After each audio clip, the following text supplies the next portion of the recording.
Oke, jadi kita mulai. So, prepare yourself guys. Mungkin ada yang mau ditanyakan dulu sebelum mulai. Oke, aman ya. Terkait apapun hal Ielts yang teman-teman persiapkan malam hari, misalkan ada kendala ketika mengerjakan tugas, atau memahami sesuatu di dalam kelas, dan teringat di rumah atau ketika bersantai teringat, boleh ditanyakan. Kalau tidak ada, kita akan coba langsung masuk ke section 4. So let's get started.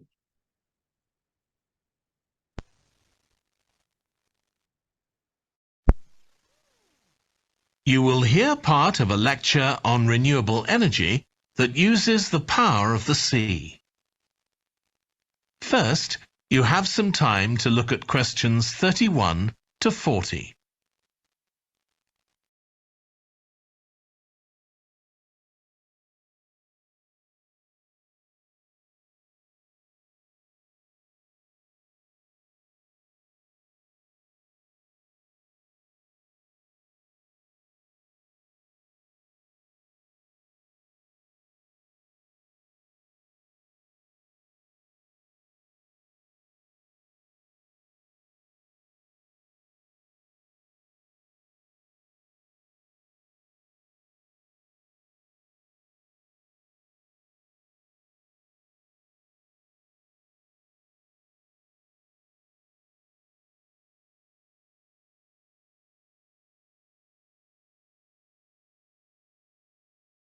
Now listen carefully and answer questions 31 to 40.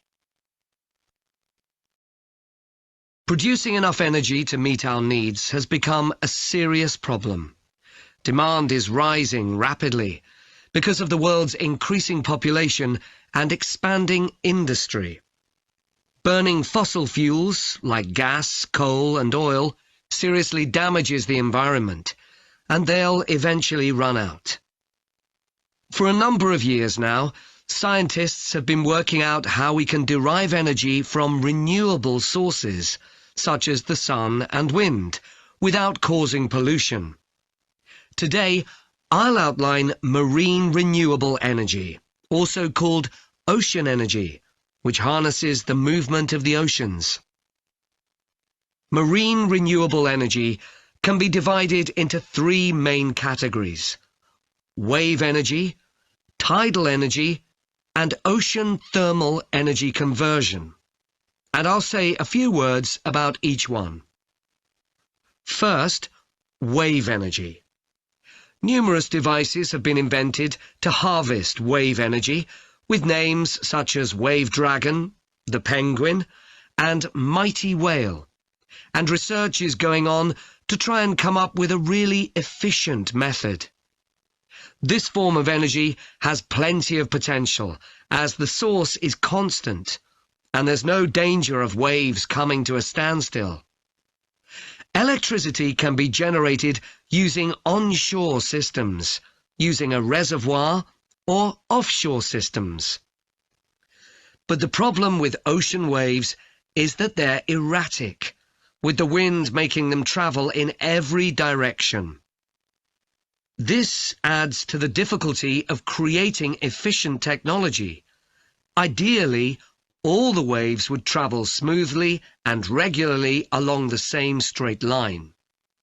Another drawback is that sand and other sediment on the ocean floor might be stopped from flowing normally, which can lead to environmental problems.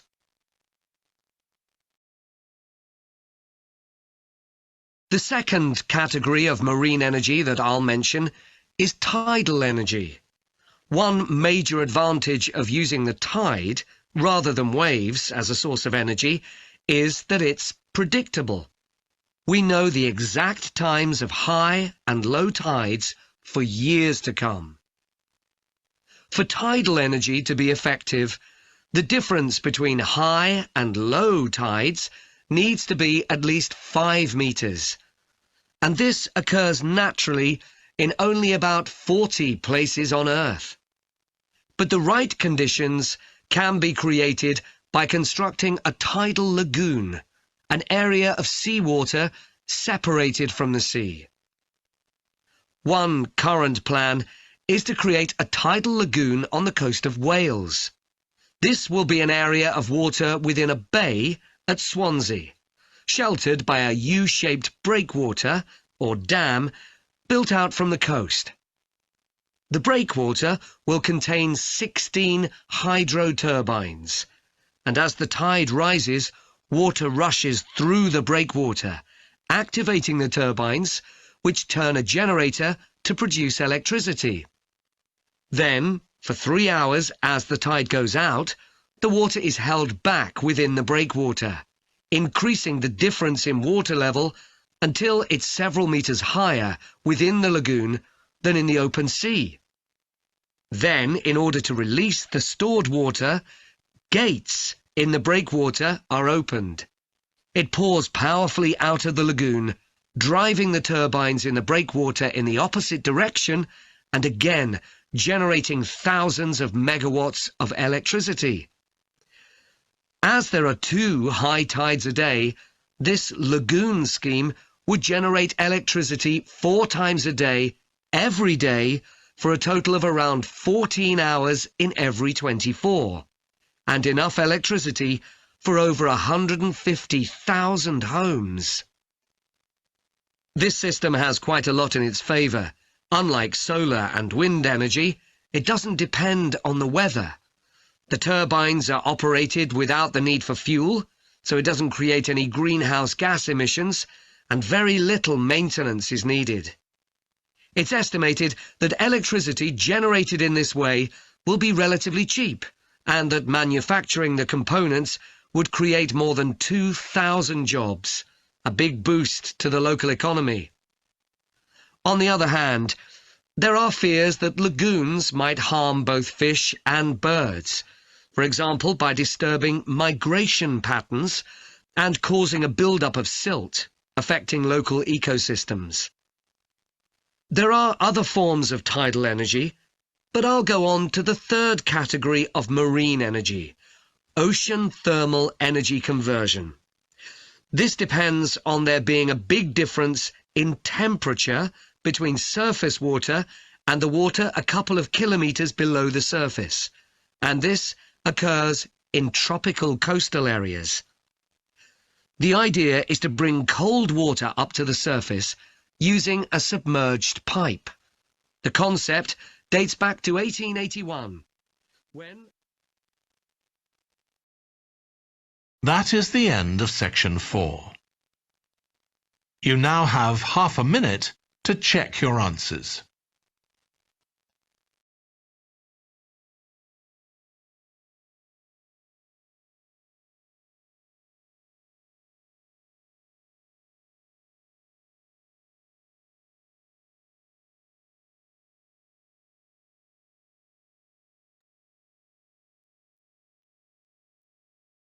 detik akan dimanfaatkan dulu.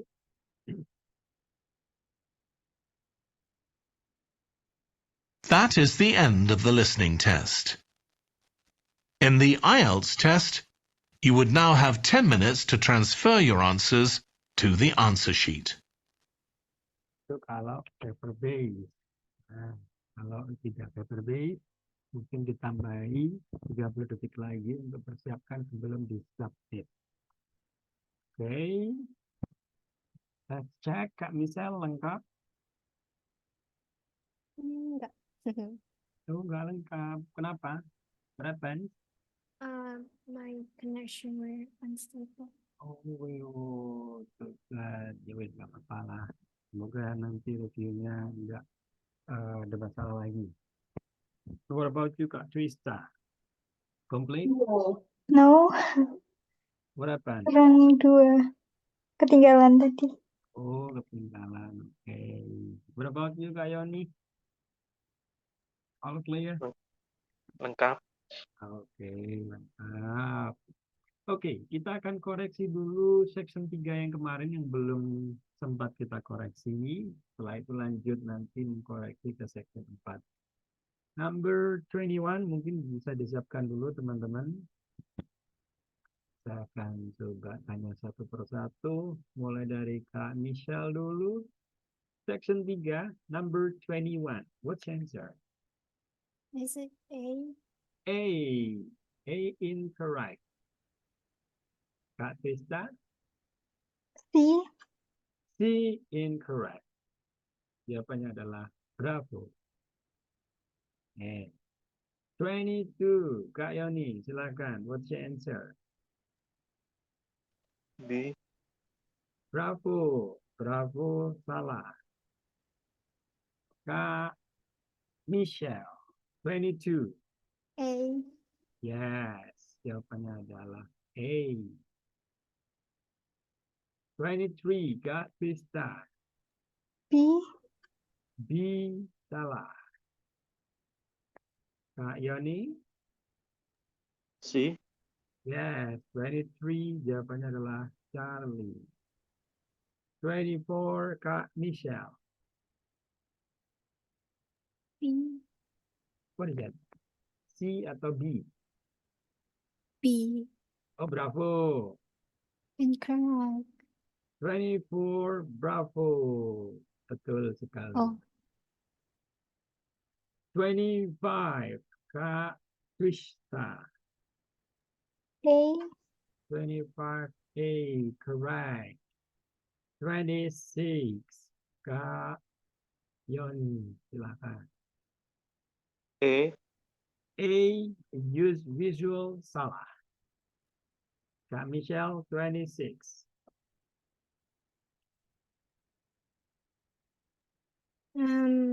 B. Yes, bravo. Kak Twista, 27. C. See, involve other students. C. Check the information is accurate. Oh, D delta. Check the information. No, incorrect. Kak Yoni, 27. E. E, provide a handout. Incorrect. Salah juga. Jadi 27 jawabannya adalah A. Use visual. 28, Kak Michelle. Is it F? Yes, correct. Kak Twista, 29. G. Yes, G. Kak Yoni, 30. C. Yes, correct. Wah, bagus nih. Lumayan. Yang benar nih, salah 3. Oke, sudah di cross check. Silahkan dikumpulkan salahnya berapa. Sekarang kita masuk ke section 4.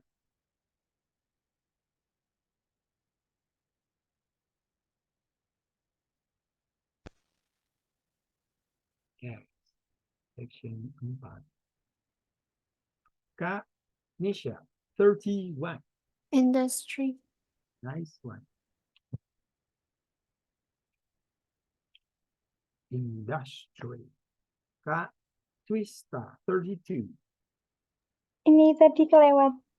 Oh, kelewat. Oke. Kak Yoni? Mungkin surface. Bukan juga. Kak Michelle? That I don't have the answer. Okay, you don't have the answer. It's constant. 33. Kak Twista. Direction. Correct.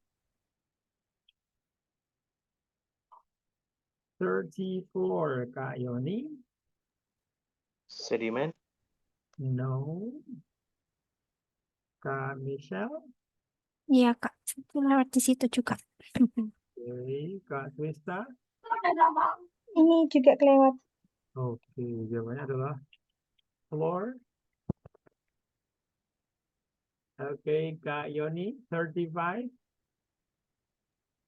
Predictable. Yes, correct. Predictable. Kak Michelle, 36. B atau enggak laku? Ya, B. Saja.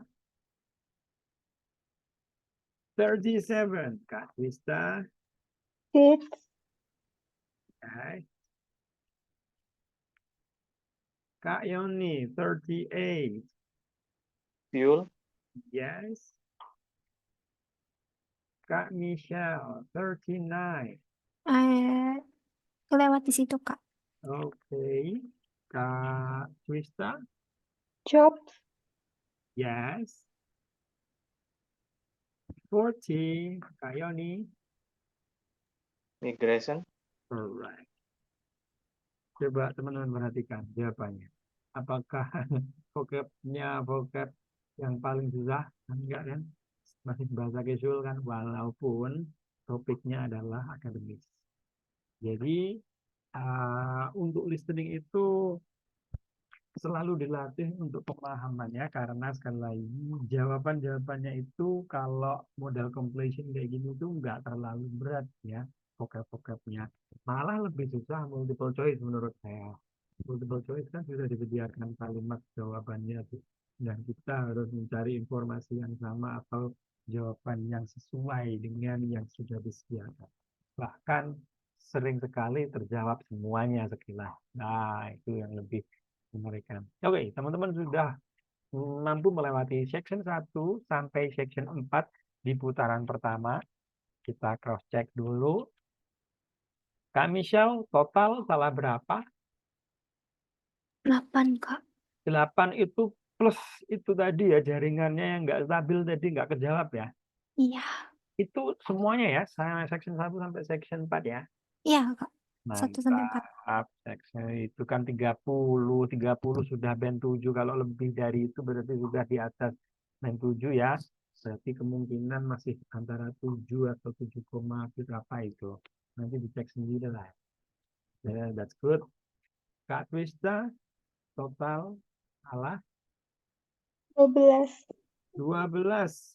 Masih di angka berapa itu? 12 berarti 28 ya? Masih iya, di angka 6,5 ya. Kalau nggak salah itu maksimal itu 29. 29 itu maksimal 6,5. Jadi betul 30 saja itu udah masuk ke 7. Jadi kalau 12 masih di angka 6,5. Oke. Kak Yoni, what about you? 12. 12. Salahnya. Ya, masih di angka 6,5 berarti ya. Nah, ini masih putaran pertama. Usahakan putaran kedua ini teman-teman bisa naik. Kalaupun ada sedikit penurunan, it's okay, normal. Tapi kalau bisa lebih baik naik, nah walaupun sedikit, berarti itu juga harapannya jadi lebih baik lagi. Mungkin ada yang mau ditanyakan dulu sebelum kita lanjut untuk putaran kedua dari Kak Michelle, Krista, dan Kak Yoni. No, nggak ada. Kalau nggak ada, let's get started again. Kita mulai lagi untuk putaran kedua dari section 1 sampai section 4. So let's get started. Test 2. You will hear a number of different recordings, and you will have to answer questions on what you hear. There will be time for you to read the instructions and questions, and you will have a chance to check your work. All the recordings will be played once only. The test is in 4 sections. At the end of the test, you will be given 10 minutes to transfer your answers to an answer sheet. Now turn to section 1.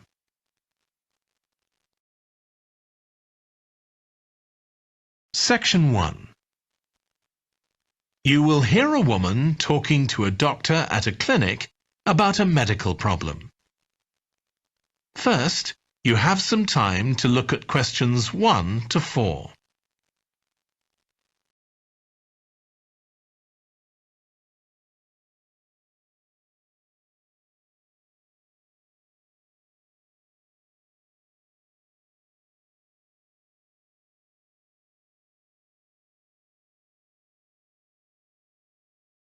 You will see that there is an example that has been done for you.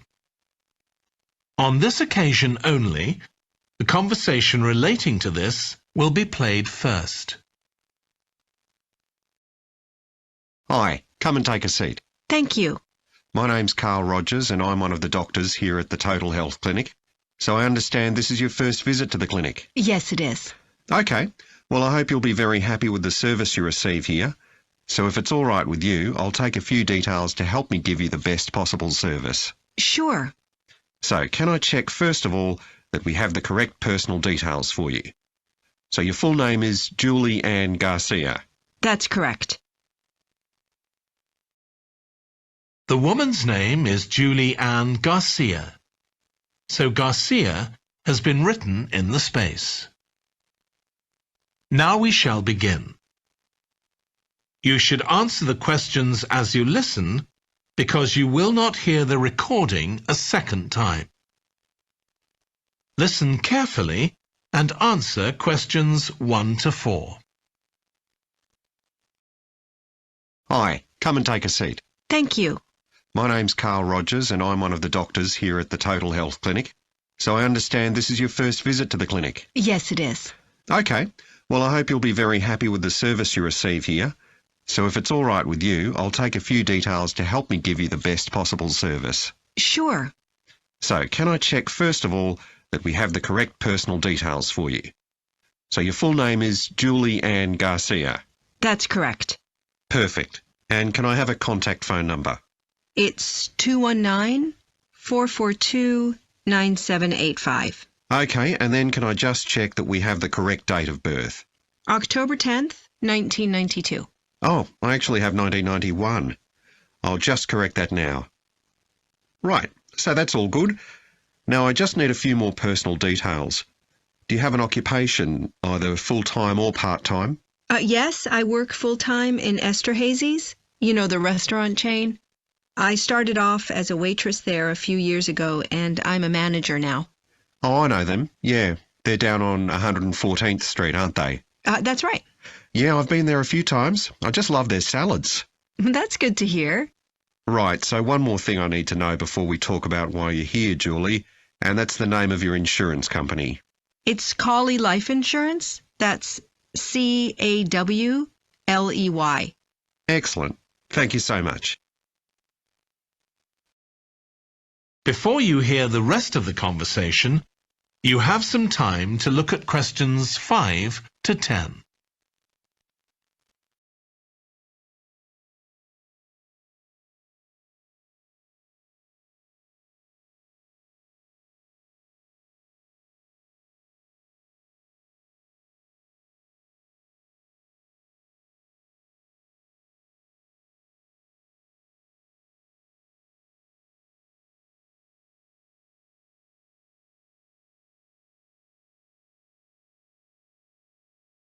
Now listen and answer questions 5 to 10. Now, Julie, let's look at how we can help you. So tell me a little about what brought you here today. Well, I've been getting a pain in my knee, the left one. Not very serious at first, but it's gotten worse, so I thought I ought to see someone about it. That's certainly the right decision. So how long have you been aware of this pain? Is it just a few days, or is it longer than that? Longer. It's been worse for the last couple of days, but it's 3 weeks since I first noticed it. It came on quite gradually, though, so I kind of ignored it at first. And have you taken any medication yourself or treated it in any way? Yeah, I've been taking medication to deal with the pain, Tylenol, and that works okay for a few hours, but I don't like to keep taking it. Okay. And what about heat treatment? Have you tried applying heat at all? No, but I have been using ice on it for the last few days. And does that seem to help the pain at all? A little, yes. Good. Now, you look as if you're quite fit normally. I am, yes. So do you do any sport on a regular basis? Yes, I play a lot of tennis. I belong to a club, so I go there a lot. I'm quite competitive, so I enjoy that side of it as well as the exercise, but I haven't gone since this started. Sure. And do you do any other types of exercise? Yeah, I sometimes do a little swimming, but usually just when I'm on vacation. But normally I go running a few times a week, maybe 3 or 4 times. So your legs are getting quite a pounding, but you haven't had any problems up to now. No, not with my legs. I did have an accident last year when I slipped and hurt my shoulder, but that's better now. Excellent. And do you have any allergies? No, none that I'm aware of. And do you take any medication on a regular basis? Well, I take vitamins, but that's all. I'm generally very healthy. Okay. Well, let's have a closer look and see what might be causing this problem. If you can just get up. That is the end of section 1. You now have half a minute to check your answers.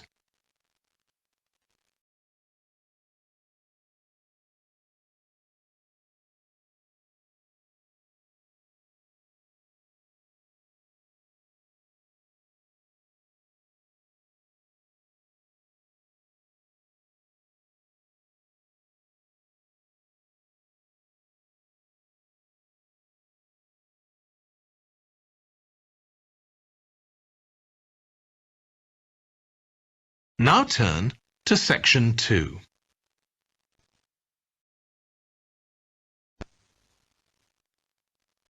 Section 2. You will hear a guide talking to a group of tourists who are about to visit an English castle. First, you have some time to look at questions 11 to 15.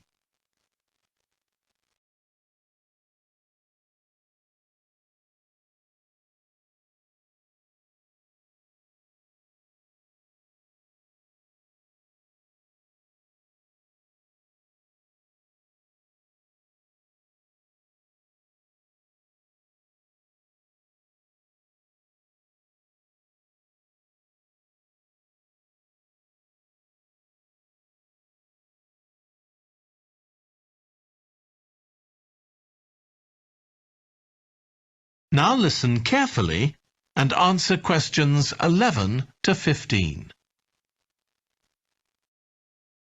We'll be arriving at Branley Castle in about 5 minutes. But before we get there, I'll give you a little information about the castle and what our visit will include. So, in fact, there's been a castle on this site for over 1100 years. The first building was a fort constructed in 914 AD for defence against Danish invaders by King Alfred the Great's daughter, who ruled England at the time. In the following century, after the Normans conquered England, the land was given to a nobleman called Richard de Vere, and he built a castle there that stayed in the de Vere family for over 400 years.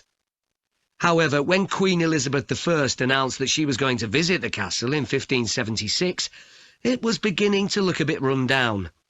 And it was decided that rather than repair the guest rooms, they'd make a new house for her, out of wood, next to the main hall.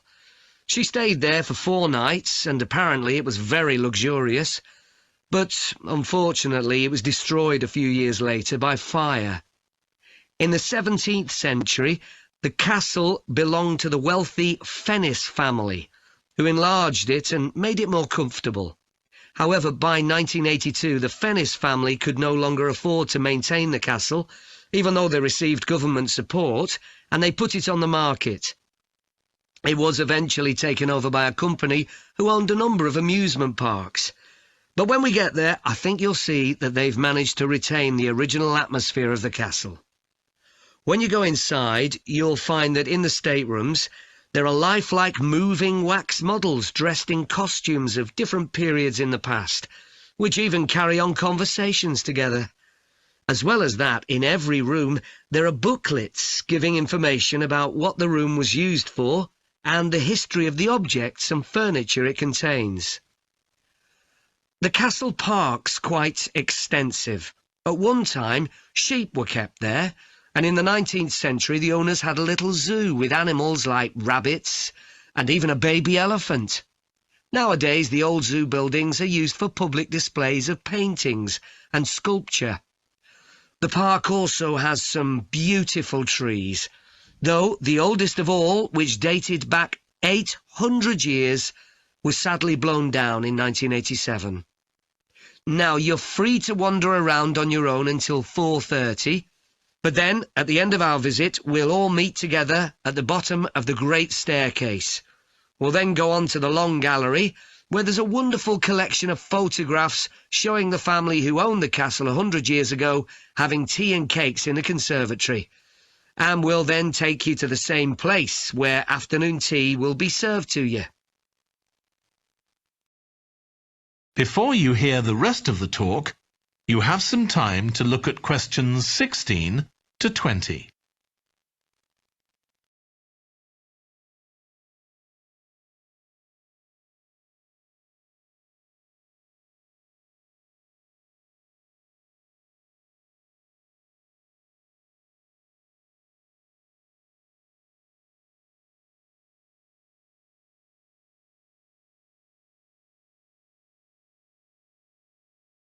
Now listen and answer questions 16 to 20. Now, if you can take a look at your plans, you'll see Branley Castle has 4 towers joined together by a high wall, with the river on 2 sides. Don't miss seeing the Great Hall. That's near the river in the main tower, the biggest one, which was extended and redesigned in the 18th century. If you want to get a good view of the whole castle, you can walk around the walls. The starting point's quite near the main entrance. Walk straight down the path until you get to the south gate, and it's just there. Don't go on to the north gate. There's no way up from there. There'll shortly be a show in which you can see archers displaying their skill with a bow and arrow. The quickest way to get there is to take the first left after the main entrance and follow the path past the bridge. Then you'll see it in front of you at the end. If you like animals, there's also a display of hunting birds, falcons and eagles and so on. If you go from the main entrance in the direction of the south gate, but turn right before you get there instead of going through it, you'll see it on your right, past the first tower. At 3 p.m, there's a short performance of traditional dancing on the outdoor stage. That's right at the other side of the castle from the entrance and over the bridge. It's about 10 minutes walk or so. And finally, the shop. It's actually inside one of the towers, but the way in is from the outside. Just take the first left after the main entrance, go down the path and take the first right. It's got some lovely gifts and souvenirs. Right, so we're just arriving. That is the end of section 2. You now have half a minute to check your answers.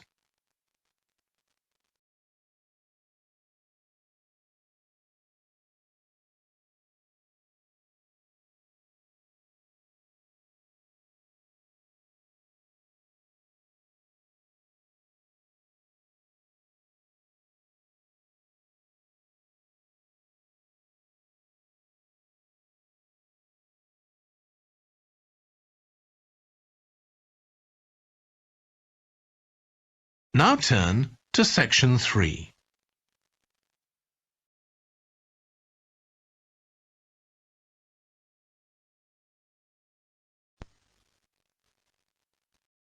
Section 3. You will hear 2 environmental science students, called Rosie and Martin, discussing their presentation on an extinct animal called the woolly mammoth with their tutor. First, you have some time to look at questions 21 to 24.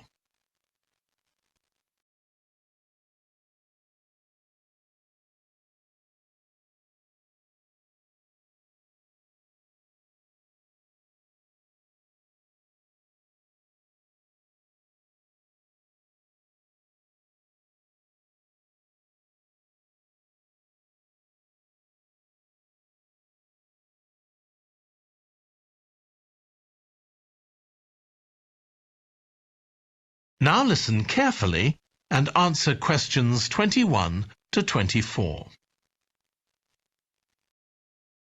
So, Rosie and Martin, let's look at what you've got for your presentation on woolly mammoths. OK, we've got a short outline here. Thanks. So, it's about a research project in North America. Yes, but we thought we needed something general about woolly mammoths in our introduction to establish that they were related to our modern elephant, and they lived thousands of years ago in the last ice age. Maybe we could show a video clip of a cartoon about mammoths, but that'd be a bit childish. Or we could have a diagram. It could be a timeline to show when they lived, with illustrations. Or we could just show a drawing of them walking in the ice.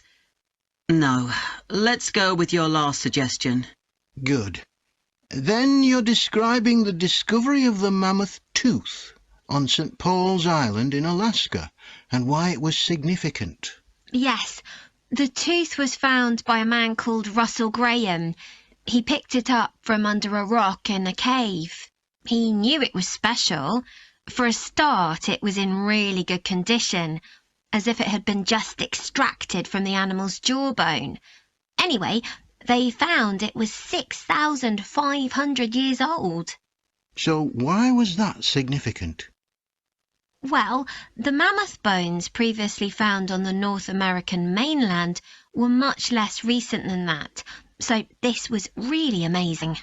Then we're making an animated diagram to show the geography of the area in prehistoric times. So, originally, St. Paul's Island wasn't an island. It was connected to the mainland, and mammoths and other animals, like bears, were able to roam around the whole area. Then the climate warmed up and the sea level began to rise, and the island got cut off from the mainland. So those mammoths on the island couldn't escape. They had to stay on the island. And in fact, the species survived there for thousands of years after they'd become extinct on the mainland. So why do you think they died out on the mainland? No one's sure. Anyway, next we'll explain how Graham and his team identified the date when the mammoths became extinct on the island. They concluded that the extinction happened 5,600 years ago, which is a very precise time for a prehistoric extinction. It's based on samples they took from mud at the bottom of a lake on the island. They analysed it to find out what had fallen in over time. Bits of plants, volcanic ash, and even DNA from the mammoths themselves. It's standard procedure, but it took nearly 2 years to do. Before you hear the rest of the discussion, you have some time to look at questions 25 to 30.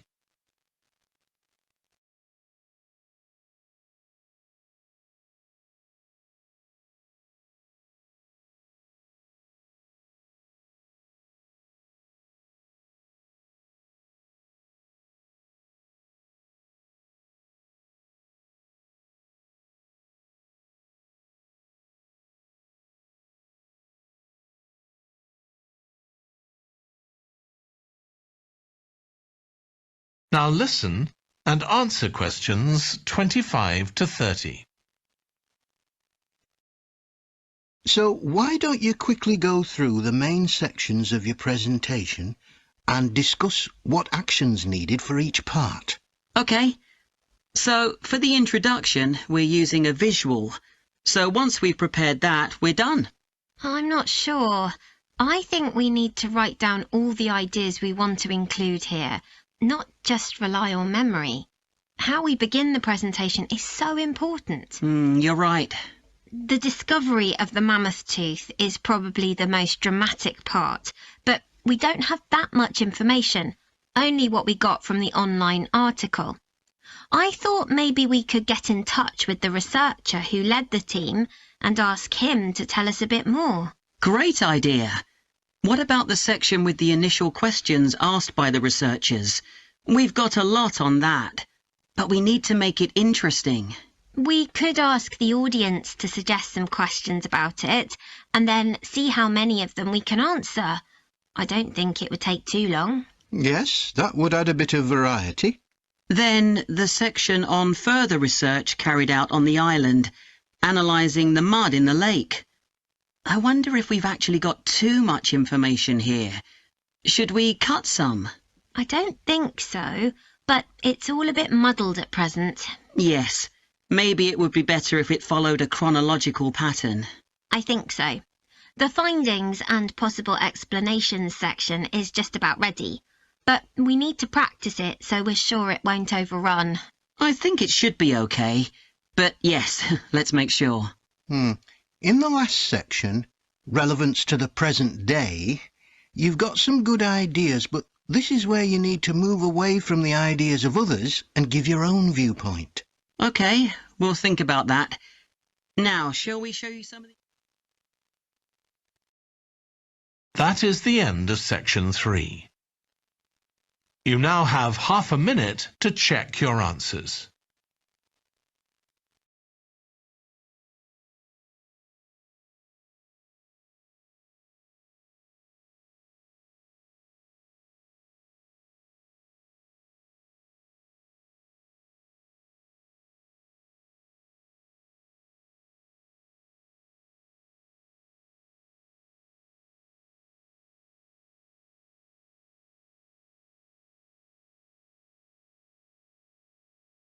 Now turn to section 4.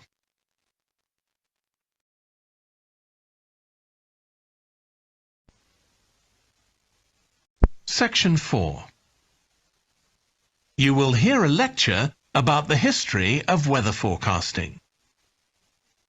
First, you have some time to look at questions 31 to 40.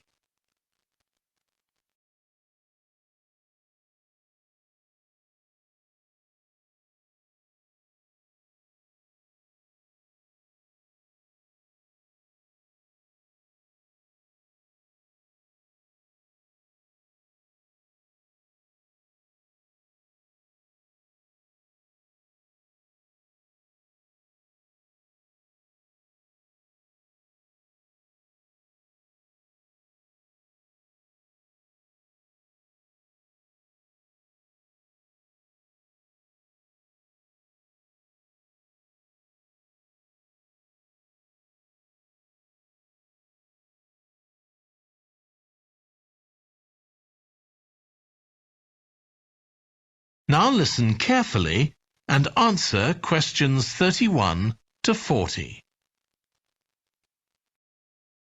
In this series of lectures about the history of weather forecasting, I'll start by examining its early history.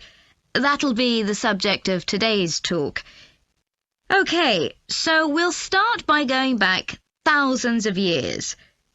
Most ancient cultures had weather gods, and weather catastrophes, such as floods, played an important role in many creation myths. Generally, weather was attributed to the whims of the gods, as the wide range of weather gods in various cultures shows.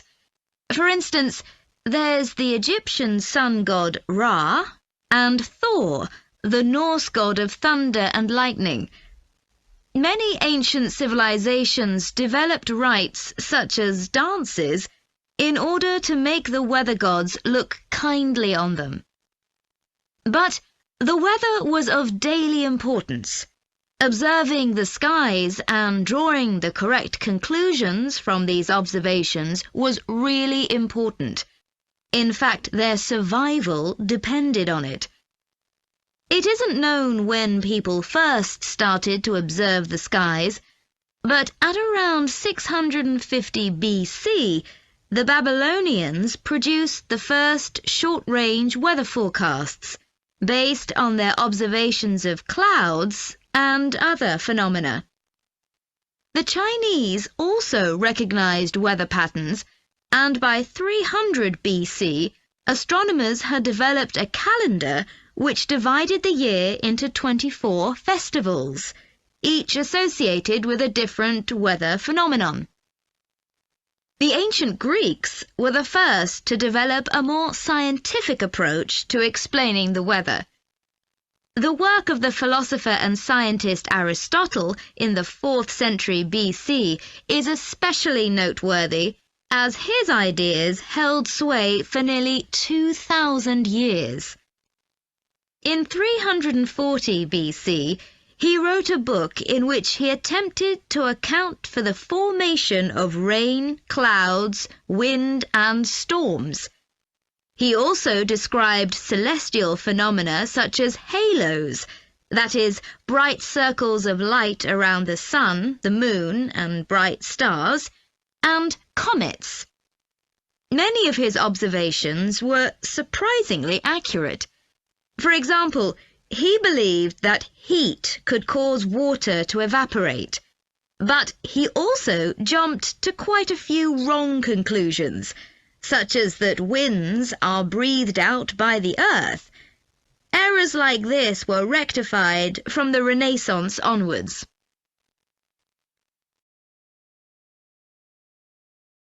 For nearly 2,000 years, Aristotle's work was accepted as the chief authority on weather theory.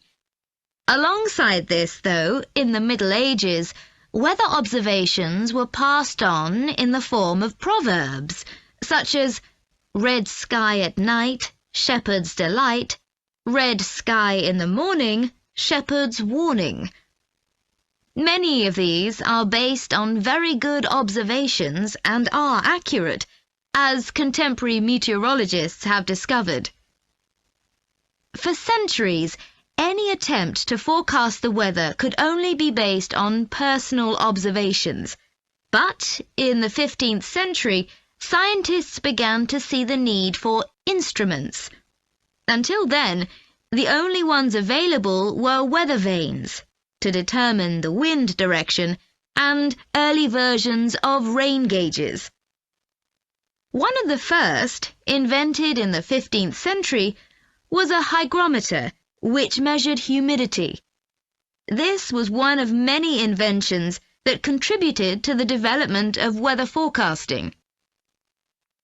In 1592, the Italian scientist and inventor Galileo developed the world's first thermometer. His student Torricelli later invented the barometer, which allowed people to measure atmospheric pressure. In 1648, the French philosopher Pascal proved that pressure decreases with altitude. This discovery was verified by English astronomer Halley in 1686, and Halley was also the first person to map trade winds. This increasing ability to measure factors related to weather helped scientists to understand the atmosphere and its processes better, and they started collecting weather observation data systematically. In the 18th century, the scientist and politician Benjamin Franklin carried out work on electricity and lightning in particular, but he was also very interested in weather and studied it throughout most of his life. It was Franklin who discovered that storms generally travel from west to east. In addition to new meteorological instruments, other developments contributed to our understanding of the atmosphere. People in different locations began to keep records, and in the mid-19th century, the invention of the telegraph made it possible for these records to be collated. This led, by the end of the 19th century, to the first weather services.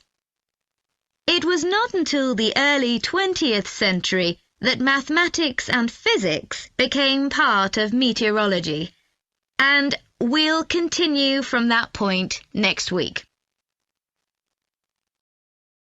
That is the end of section 4.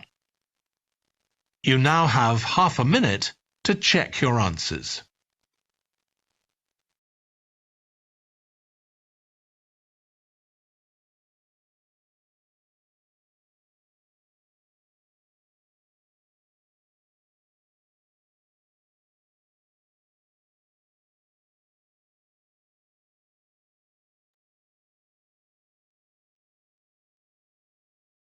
Okay. Kita semuanya dan coba cek dari awal. Karena waktunya tidak mencukupi, jadi jawabannya saya ucapkan sekaligus. Teman-teman langsung cross-check sana ya. Okay, let's discuss. Number 1, 2, 1, 9, 4, 4, 2, 9, 7, 8, 5. 2, 1, 9, 4, 4, 2, 9, 7, 8, 5. Number 2, 10 October. Number 3, manager.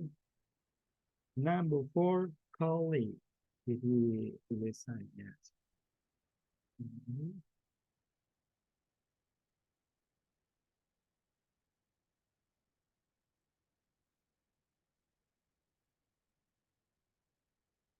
Okay. Number 5, knee, lutut ya. Jadi ada K-nya. Number 6, 3 weeks. 3 minggu. Number 5. Kok number 5? Sorry. Oh, ini. Sama ya berarti ini.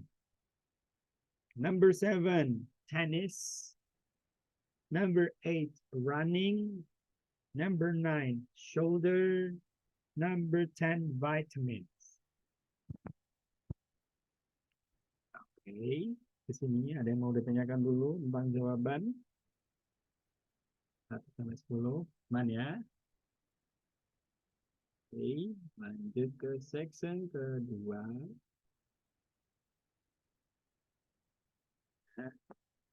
Number 11, Bravo, a new building. Number 12, Charlie, an entertainment. Number 13, Charlie, see models. Number 14, Bravo, go to an exhibition. Number 15, Alpha, afternoon tea. Okay. Number 16, H. Yeah.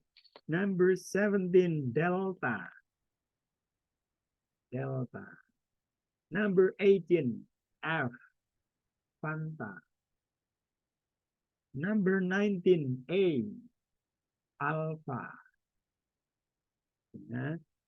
Number 20, E. Eagle. Okay.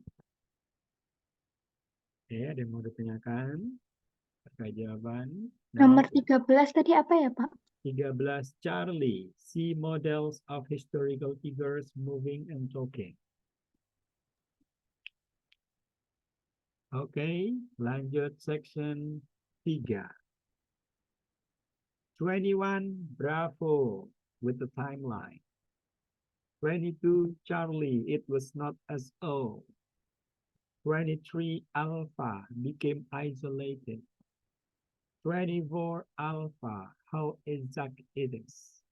25, A, atau I ya. Bahasa Indonesianya A, make detailed notes. 26, Delta, contact one of the researcher.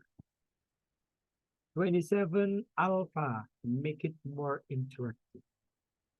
28, H, organize the content more clearly. 29, G, check timing. 30, C, add personal opinion. Nomor 23 apa tadi, Pak? Alpha became isolated on the island. Nomor 21? Bravo, with the timeline shown. Oke. Okay. Number 31, dances. Dances ya, pakai F, dances, karena di sini ada kata-kata other ceremonies, jadi harus equal. 32, survival. 33, clouds. 34, vegetables. 35, comets. 36, sky. 37, instruments. Instruments. 38, thermometer. Thermometer. 39, storms. 40, telegraph. Telegraph. Okay. Let's check for the answer. Mau nanya, Mas. Silakan. Termometer tulisannya TH ya? Atau Yes. TE? THER. Oh. Kalau telegraf pakai H juga atau? Yang terakhir saja. Hanya yang ada terakhir. Jadi TELE. Oh, ya. GRATH.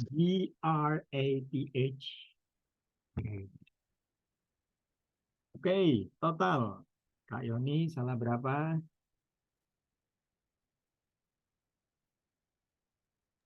Benernya, bentar, saya hitung. Oh, belum. Benar 31. Mantap, berarti ada kenaikan 31 sudah 7 ya berarti. Kak Twista. Saya turun, Pak. Salah 17. Oh, turun berapa? Beda ya konteksnya. 17 berarti benar berapa itu? 23. Oh, band score-nya 6. Oke, besok coba lagi. Kak Michelle. Salah 5, Pak. Oh, makin naik. Band score-nya berapa itu? 8 gitu ya. Ya. Ada nggak di sini? Oh, nggak ada di sini. Oh, ini. Salah 5, band score-nya 8. Oke, nah jadi ada yang makin naik, ada yang turun, ada yang stabil. Nah kayak gitu tuh. Jadi kalau stabil itu berarti sebenarnya batas waspada karena harus sering-sering latihan. Kalau naik ya syukur, alhamdulillah ya berarti bisa naik. Terus dicoba pastikan naiknya itu nggak pesat pun juga nggak apa-apa, yang penting naik. Atau kalau turun pun juga nggak apa-apa, nggak, yang penting nggak banyak. Tapi kalau banyak, sering-sering latihan lagi, mungkin kita perlu lebih banyak lagi mengenal topik-topik dan mengadaptasi topik-topik baru. Jadi pada dasarnya tidak hanya tentang kemampuan vocabulary di sini, tapi lebih cenderung ke kemampuan kita menghadapi topik baru. Kalau patternnya, caranya ya sama-sama semua. Jadi sekarang teman-teman sudah bisa latihan sendiri, bisa praktis sendiri, asal ada soalnya dan kunci jawabannya saja sebenarnya sudah cukup untuk self learning ya. Seperti itu. Nah, besok hari Jumat, jadi besok itu adalah ujian. Mungkin tidak akan ada pertemuan Zoom, tapi langsung ujian. Setelah itu nanti ada kunci jawabannya juga di akhir, jadi teman-teman langsung tahu skornya berapa. Itu ya. Mungkin ada yang mau ditanyakan dulu dari teman-teman? Maksudnya nggak ada Zoom itu gimana, Pak? Langsung Tidak, kerjain sendiri. yes, tidak ada pertemuan, jadi langsung waktunya jam 4 ya ujian gitu saja. Nanti kita sediakan soalnya, jadi nanti langsung mengerjakan ujian secara online. Jadi soalnya dikasih di WA langsung, terus dikerjain sendiri, habis itu baru dikasih kunci jawaban. Yes, nanti kita kasih link ya. Oh, link. Jadi ada timernya juga, jadi tidak bisa putus-putus atau main pause-pause, tidak bisa. Ada G-form. yes, mungkin di form. Oke. Makasih, Ya, Pak. Oke, mungkin seperti itu aja. Pertahankan terus, semoga selalu naik dan semoga menjadi bagian yang bisa membuat teman-teman jadi lebih baik lagi. So thank you guys for joining today. Have a great day and have a great weekend too. See you. Assalamualaikum warahmatullahi wabarakatuh. Bye bye everyone. Terima kasih, Pak.